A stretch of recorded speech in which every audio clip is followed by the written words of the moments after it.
கவனமா இருக்க மாட்டீங்களா அத்தை? அம்மா ரொம்ப அடியா? இல்ல இல்ல, லேசா தான் அடிபட்டிருக்கு, ஒண்ணும் இல்ல. அதான் டாக்டர் வந்து ஒண்ணும் இல்லன்னு சொல்லிட்டாங்க. ஹாஸ்பிடலுக்கு எப்படி போனீங்க? அதான் பூஜா. பூஜாவா? அதான் இங்க பக்கத்துலயே தெருவுல பூஜா ஹாஸ்பிட்டல்னு இருக்கு, அங்க போனேன்னு தான் சொல்ல வந்தேன். அங்கதான் டாக்டர் சொன்னாங்க. அது இருக்கட்டும், அத்தைக்கு அடிபட்டப்போ நீங்க எங்க போயிருந்தீங்க?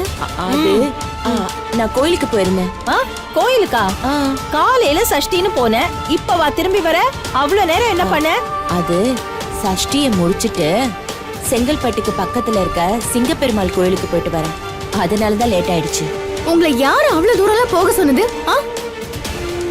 உங்க 2 பேருக்குமே உடம்புல பிரச்சனை இருக்கு, ஆனா அத பத்தி கொஞ்சம் கூட கவலைப்படாம நீங்க தூரத்துல இருக்கிற கோவிலுக்கு போறீங்க. நீங்க தலையில அடிபட்டு கட்டு போடுற அளவுக்கு அஜாக்கிரதையா இருந்திருக்கீங்க. 2 பேரும் என்ன நினைச்சிட்டு இருக்கீங்க?